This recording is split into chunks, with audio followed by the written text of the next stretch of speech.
ওনার স্বামী হলো আবু সালামা। মজার ঘটনা খেয়াল করে শুনেন।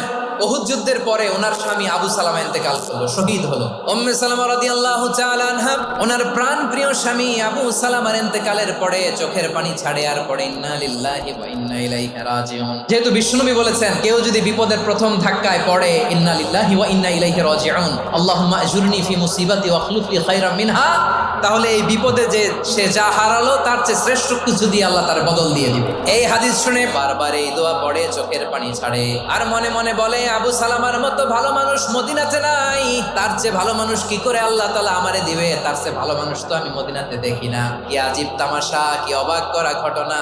কিছুদিন পরে দেখা গেল স্বয়ং বিশ্ব নবী উম্মে সালামাকে বিয়ের প্রস্তাব পাঠিয়েছে। উনি রাজি হয়ে গেলেন, বিয়ে হয়ে গেল, উনি হয়ে গেলেন উম্মুল মুমিনিন, আমাদের মা, পুরো মুসলিম উম্মার মা। চিৎকার করে বলেন আল্লাহু আকবার।